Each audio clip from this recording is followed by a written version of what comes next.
আল্লাহ নবী সাল্লাল্লাহু আলাইহি ওয়াসাল্লাম আরো বললেন, আল্লাহু ফি আউনিল আবদি মা কানাল আবদু ফি আউনি আখিহি। আল্লাহ নবী সাল্লাল্লাহু আলাইহি ওয়াসাল্লাম আরো বললেন, যতক্ষণ পর্যন্ত কোনো বান্দা একজন বান্দার বিপদে সাহায্য করতে থাকবে আল্লাহ রাব্বুল আলামিন ততক্ষণ পর্যন্ত ওই বান্দা বান্দির উপরে তিনি সাহায্য করবে, তার উপরে বৃষ্টির মতো অনবরত রহমত বর্ষণ করতে থাকবেন। সুবহানাল্লাহ। দেখেন তো আমরা কি মানুষের বিপদে দাঁড়াই না বিপদে, নিজেই খেয়ে পড়ে বাঁচলেই হলো, মানুষ না খেয়ে মারা যায় এই চিন্তায় অনেক মানুষের মধ্যে স্বার্থপর হয়ে গেছে। আমরা নিজে খেয়ে পড়ে বাঁচলেই হলো, পাশের বাড়িতে খেয়ে বাঁচলো না মরলো সেটা আমার দেখার দরকার নেই, আছে না নাই? এই চিন্তা লালন করে অধিকাংশ বহুত মানুষ লালন করে, এটা জানোয়ার মার্কা চিন্তা। এই চেতনা কোনো মুসলিমের অন্তরে থাকতে পারে না, সে মুসলিমই তো হতে পারে না, যারা নাকি নিজের স্বার্থটাই শুধু দেখে, নিজের বেলায় 16 আনা, পরের বেলায় 51 আনা।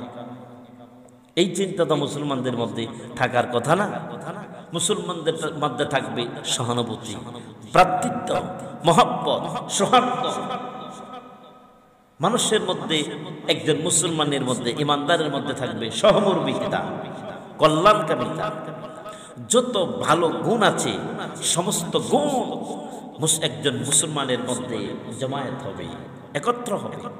কিন্তু আজকে এই গুণগুলি সব আমরা দূরে ঠেলে দিয়েছি।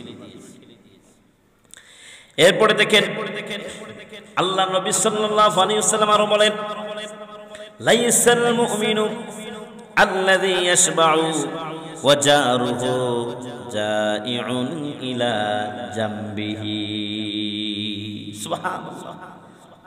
আল্লাহ নবী সাল্লাল্লাহু আলাইহি ওয়াসাল্লাম বলছেন, ওয়াল্লাহি লা ইউমিনু, ওয়াল্লাহি লা ইউমিনু, ওই ব্যক্তি ইমানদার নয়। আল্লাহর কসম খেয়ে নবীজি বললেন, ওই ব্যক্তি ইমানদার নয়, ওই ব্যক্তি মুমিন নয়। সাহাবায়ে কেরাম প্রশ্ন করলেন, কিলা মান ইয়া রাসূলুল্লাহ, কোন ব্যক্তি মুমিন নয়? আল্লাহ নবী সাল্লাল্লাহু আলাইহি ওয়াসাল্লাম বলেন, ওই ব্যক্তি মুমিন নয় আল্লাযী ইয়াশবাউ ওয়া জারুহু জাইউন ইলা জামবিহি, যে নাকি নিজে উদর পূর্তি করে, পেট ভরে উদর পূর্তি করে, উদর ভর্তি করে যে নাকি খেয়ে ঘুমিয়ে রইল, পাশে তার প্রতিবেশী না খেয়ে অনাহারে অর্থহারে রাত কাটাইল। আল্লাহ নবী বলো, ওই ব্যক্তি প্রকৃত মুমিন হতে পারে না, ওই ব্যক্তি মুমিন হতে পারে না। আদম সমাধিতে নিজের নাম মুসলমান থাকতে পারে, ইমানদার থাকতে পারে, আল্লাহ ছাড়া ওই ব্যক্তি ইমানদার নয়। কত বড় মারাত্মক কথা! নিজের পেট উদর ভর্তি করে, পেট ভরে নিজে খাইলো, ঘুমাইলো আরামে, আর পাশেই একটা বাড়ি এটি মিসকিন অসহায় আছে, চিকিৎসা করতে পারে না, খাবার খাইতে পারে না, অনাহারে অর্থহারে রাত কাটায় দিল, একবার খোঁজ নিল না। কত নরপিশাচ, কত বড় মানে কত বড় জঘন্য চিন্তার মানুষ, কত বড় পাষাণ হৃদয়ের মানুষ।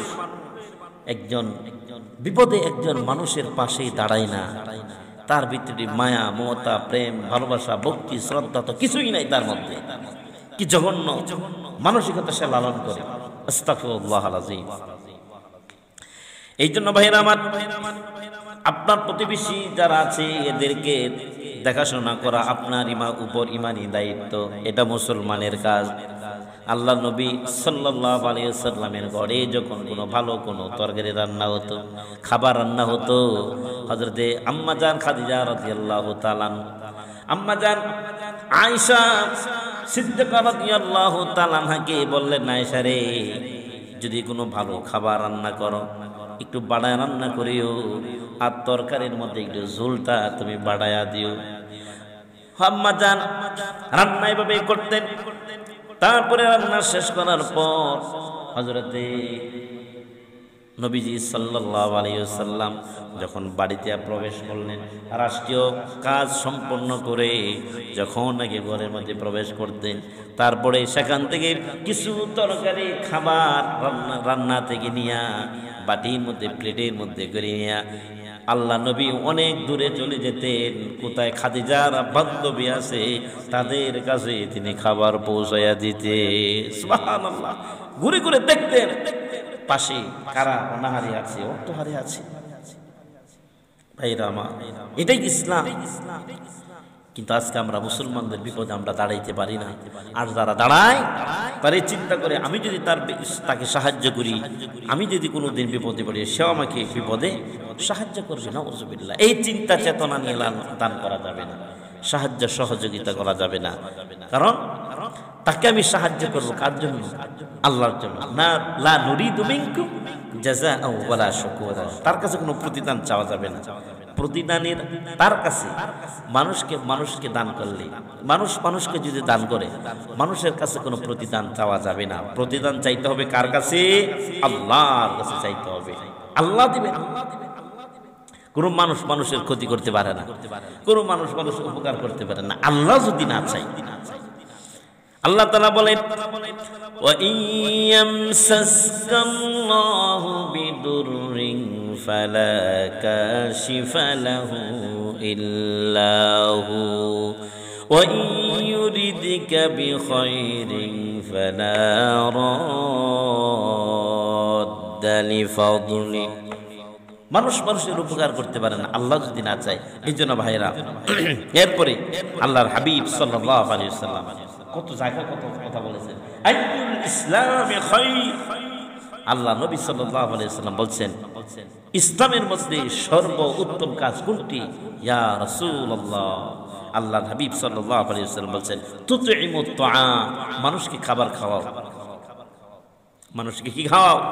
মানুষকে খাবার দাও। ক্ষুধার্তকে খাবার দাও, বস্ত্রহীনকে বস্ত্র দাও। এরপরে আল্লাহর নবী আরো বলেন, আতঈমু আল জাইআ। তোমরা ক্ষুধার্তকে খাবার খাওয়াও। ওয়াউদুল মারিদ। আর তোমরা অসুস্থ ব্যক্তিদেরকে দেখতে যাও, সেবা করো। ওয়াফুকুল আনি। আর বন্দীদেরকে মুক্তির ব্যবস্থা করো। আমাদের দেশে কত মানুষ নিরপরাধ মানুষকে মিথ্যা মামলা দিয়ে বছরের পর বছর জালিমের কারাগারে চার দেয়ালে বন্দী আছে না নাই? অনেক আছে, অনেক। সে যে নিরপরাধ, এই নিরপরাধ প্রমাণ করতে করতে তার লেগে যায় 20 বছর, 25 বছর, 40 বছর চলে যায়। এই হলো আমাদের দেশের বিচার ব্যবস্থা। সব হচ্ছে ব্রিটিশ আইনে পরিচালিত। এখানে কোনো আইনের শাসন প্রতিষ্ঠিত নেই। ব্রিটিশ যে আইন তৈরি করেছে এর মধ্যে কোনো মানুষের অধিকার প্রতিষ্ঠিত করা হয়নি। অসঙ্গতি, বৈষম্য রয়েছে ইসলামের সাথে সরাসরি কন্ট্রাডিকশন, সম্পূর্ণ বৈপরীত্য আছে ইসলামের আইনের সাথে। এখানে শোষণ, ন্যায় বিচারের নামে এখানে ন্যায় বিচারের নামে করা হয় বেইনসাফি, শোষণ, জুলুম, নির্যাতন, এগুলি এখান থেকে আসে। ন্যায় বিচার পাওয়া যায় না এখানে। ন্যায় বিচার যদি পেতে চায়, ন্যায় বিচার পেতে হলে যাইতে হবে তার কাছে, কোরআনের কাছে। কোথায়? কোরআন। মানুষের প্রতি ইনসাফ করতে পারে না। মন গড়া মতবাদ দিয়ে পৃথিবীতে শান্তি আসে নাই, ভবিষ্যতে আসার কোনো সম্ভাবনা নাই। একমাত্র কোরআনই পারে মানুষের সকল সমস্যার সমাধান করে দিতে। এই জন্য ভাইরা, এরপর আল্লাহ রাসূল কি বললেন? ওয়াফুকুল আনি। তিনি বলছেন যে বন্দীদেরকে মুক্তির ব্যবস্থা করো। আমাদের দেশে কত ক্ষুধার্ত মানুষ পড়ে আছে, কত ক্ষুধার্ত আছে। এই যে আমাদের দেশে এখন যে বন্যা হচ্ছে, ভারতের, ইন্ডিয়া, কিছু লোক বলে বাংলাদেশের সবচেয়ে বড় বন্ধু। না, বাংলাদেশের সবচেয়ে বড় দুশ্মন হচ্ছে, গোটা পৃথিবীতে সবচেয়ে বড় যে দুশ্মন দেশ, এই দেশটি হলো আমাদের পার্শ্ববর্তী দেশ ভারত। এটা কোনদিন বন্ধুত্বের প্রশ্নে তারা উত্তীর্ণ হতে পারে নাই। এরা যখন পানির প্রয়োজন হয় আমাদের দেশে পানি দেয় না, মরুভূমি হয়ে যায়, ফসল জন্ম নেয় না। আর যখন পানির প্রয়োজন হয় না, যখন ফসলের মৌসুম চলে আসে, তখন ওই পার থেকে পানিগুলো ছেড়ে দিয়ে আমাদের সুজলা সুফলা শস্য শ্যামলা এই দেশের ফল ফসল এগুলি একেবারে ধ্বংস করে দেয়, নষ্ট করে দেয়। পানি দিয়ে দেশটাকে ধ্বংসের দ্বার প্রান্তে নিয়ে যায় তারা। এখন পানি ছেড়ে দিয়েছে, পানি ছেড়ে দিয়েছে কুমিল্লা, নোয়াখালী, ফেনী, লক্ষ্মীপুর, অবস্থা ভয়াবহ আকার ধারণ করেছে। প্রায় 40 লক্ষ মানুষ পানিবন্দী হয়ে আছে।